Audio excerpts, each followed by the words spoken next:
Shalom jemaat Tuhan. Tuhan memberkati kita semua. Mari kita terus membangun hubungan kita yang paling dekat, paling intim dengan Tuhan. Karena kita tidak bisa berbuat apa-apa tanpa Tuhan. Kita hanya seperti ranting dan Tuhan adalah pokok anggur yang benar. Kita harus tinggal di dalam Dia dan Dia di dalam kita. Kita melekat menjadi satu karena ranting memang tidak bisa hidup, tidak bisa berbuah. Dan kita sedang belajar bahwa harga yang begitu mahal yang Tuhan lakukan untuk kita dengan mati di atas kayu salib dengan sebuah tujuan yang sangat jelas supaya Dia menyelamatkan kita. Dan keselamatan yang Dia berikan, harga yang cukup mahal itu bukan sekedar hanya untuk menyelamatkan kita, hidup happy, hidup senang, hidup diberkati Tuhan. Bukan sampai di titik itu. Karena dalam 2 Timotius 1:9, Dia menyelamatkan dan memanggil kita dengan panggilan kudus. Bukan karena alasan apapun, melainkan katanya berdasarkan maksud dan kasih karunia-Nya sendiri. Maksud yang abadi, maksud yang ada di dalam kekekalan ketika Dia merencanakan hidup kita untuk ada di dunia. Karena kita ada, kita berasal dari Allah, dan Allah punya rencana yang begitu besar dalam kehidupan kita. Karena itu jangan sampai kita tertipu di sini oleh dunia, oleh kesenangan dunia. Karena memang kesenangan dunia, iblis memakai hal-hal untuk menipu kita. Dunia ini dipakai sedemikian rupa karena penghulu dunia adalah iblis. Iblis memakai kesenangan dunia sama seperti apa yang Dia tawarkan kepada Yesus. Kalau kau anak Allah, kau bisa rubah batu ini jadi roti. Dan tentu Yesus bukan hanya bisa rubah batu jadi roti, Dia bisa gunakan kekuasaannya, rubah setan jadi roti pun bisa. Tapi perhatikan, Yesus berkata, manusia hidup bukan dari roti, tapi dari perkataan yang keluar dari mulut Allah. Nah, dari situ kita melihat iblis coba menipu cara yang sama dengan kita. Seolah-olah hidup kita ini bergantung dari perkara-perkara lahiriah. Padahal kita datang ke dunia nggak bawa apa-apa, tangan kosong. Pulang nanti juga kita nggak bawa apa-apa ketika kita mati. Tapi banyak orang habis-habisan ngoyo ya untuk kehidupan yang sekarang ini. Dia tidak ngerti untuk apa. Lalu iblis menyerang lagi Yesus dengan kata-kata. Ya, dia tawarkan semua keindahan dunia. Disuruh lihat, kalau kau mau menyembah aku, ku kasih semua dunia ini. Sudah lihat keindahan dunia. Jadi iblis membuat berbagai cara untuk menipu kita supaya kita keluar dari rancangan Tuhan di dalam kekekalan yang sudah Dia rancangkan untuk hidup kita. Karena itu saya kemarin sudah berkata bahwa orang yang keluar dari rancangan Allah, dia akan mengalami kekacauan dengan yang namanya arah atau destiny, tujuan hidupnya, identitas hidupnya, value, nilai-nilai budaya hidupnya. Makanya Paulus berkata, aku memang ada di dunia, tapi aku tidak hidup dengan cara-cara dunia. Saudara harus mengerti identitas dan nilai hidup kita. Saudara adalah anak-anak Allah. Kita adalah warga negara kerajaan surga. Memang kita masih ada di dunia. Nah, dosa mengeluarkan kita untuk kita keluar dari rancangan-rancangan kekekalan, keluar dari dasar panggilan hidup kita ketika Tuhan menciptakan kita. Dan ini sebenarnya menjadi sumber masalah. Terkadang orang berpikir, misalnya orang mengalami kemiskinan, orang mengalami sakit penyakit, orang mengalami depresi, orang mengalami stres, orang mengalami ketakutan, dan berbagai hal yang terjadi dalam hidupnya. Lalu kita berpikir ketika kita kurang diberkati, oh kita kurang cerdik, kurang pinter, kurang kerja keras, kurang modal, kurang ini untuk memenuhi kebutuhan kita. Kita memang memerlukan untuk kebutuhan-kebutuhan kita, sandang, pangan, dan papan. Tapi saudara harus mengerti bahwa akar masalahnya bukan karena kita kurang A, B, C, D, bukan. Karena ketika kita keluar dari rancangan kekekalan Tuhan dalam hidup kita, dari panggilan dasar hidup kita, sama seperti Adam dan Hawa. Ketika mereka mulai keluar dari desain Tuhan yang ditetapkan Tuhan atas hidup mereka, mereka ngalamin apa Bapak Ibu?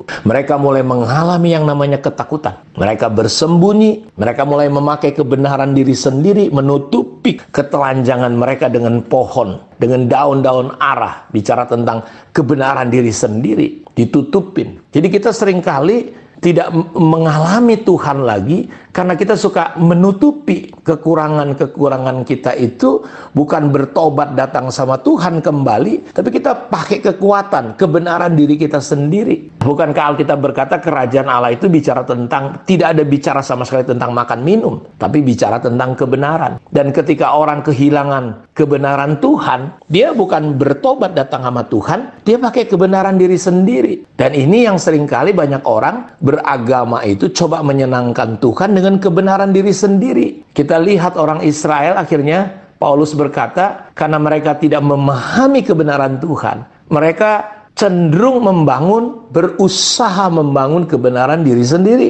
Dan Bapak Ibu tahu sama-sama apa yang terjadi. Mereka justru tidak takluk, berontak justru kepada kebenaran Tuhan. Jadi kita kadang-kala harus ngerti akar persoalan kita. Makanya mari ayo kita bertobat, datang sama Tuhan, cari dahulu kerajaan Allah dan kebenarannya, segala-galanya ditambahkan. Kalau Bapak yang jahat saja tahu memberi pemberian yang baik, apalagi Bapak di surga. Dia tidak mungkin, Bapak yang jahat beri anaknya minta roti, nggak mungkin dikasih batu. Anaknya minta ikan, nggak mungkin dikasih kalajengking, apalagi Bapak di surga. Jadi kalau kita kembali kepada desain awal Tuhan, panggilan dasar hidup kita, Tuhan akan memberi hikmat. Sudah mulai hidup dalam kebenaran, sudah akan lihat apa yang kau kerjakan itu akan berhasil. Makanya di Ulangan 28 ayat 1 dan seterusnya itu ada kata-kata berkat. Kapan? Jika engkau mendengar suaraku dan melakukan dengan setia segala perintah yang kusampaikan kepadamu pada hari ini juga. Artinya ketika kita berbalik keluar dari kebenaran kita bertobat, mulai hidup dalam kebenaran Allah, segala berkat ini akan datang ke atasmu. Jadi berkat itu nggak usah dikejar. Berkat itu adalah akibat kita kembali hidup dalam desain Tuhan.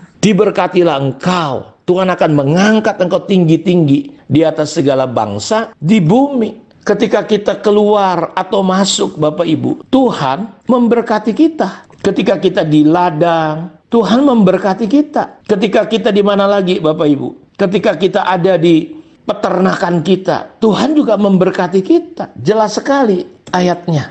Jadi kuncinya sebenarnya bukan karena kita kurang A, kurang B, kurang pintar, kurang kerja keras, bukan. Tapi kita harus kembali kepada desain Tuhan. Coba kita lihat sebentar. Jika engkau baik-baik, ayat 1 pasal 28 Ulangan, mendengarkan suara Tuhan Allahmu dan melakukan dengan setia segala perintahnya yang kusampaikan kepadamu pada hari ini.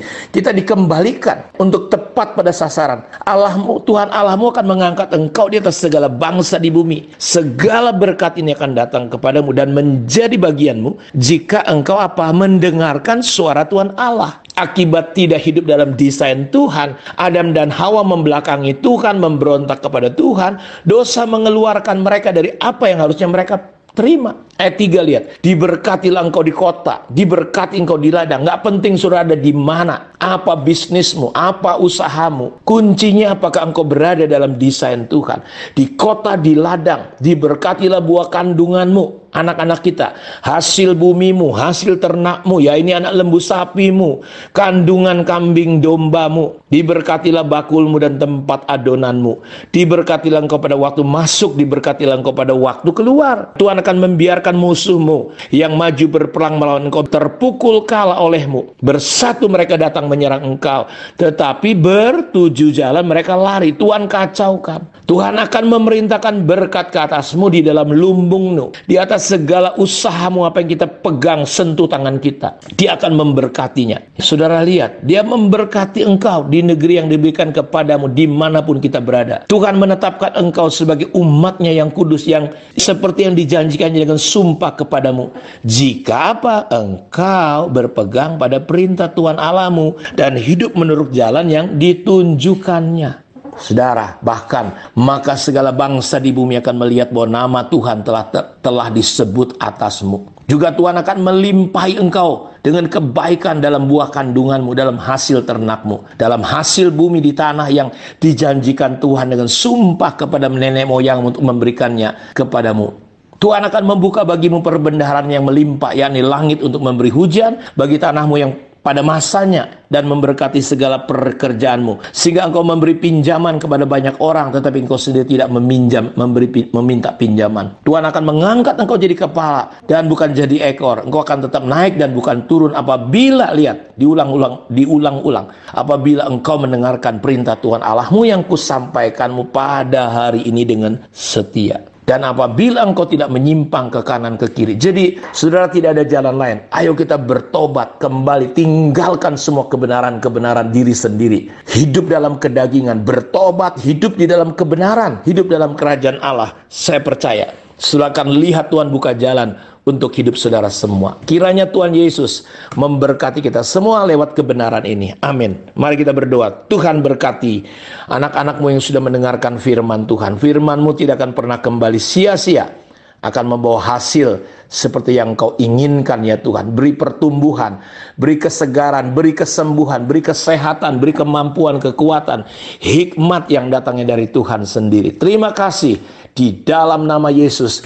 Penjagaan, perlindungan Tuhan atas anak-anakmu. Dari COVID, dari sakit penyakit, kami hancurkan semua kuasa kegelapan di dalam nama Tuhan Yesus Kristus. Amin.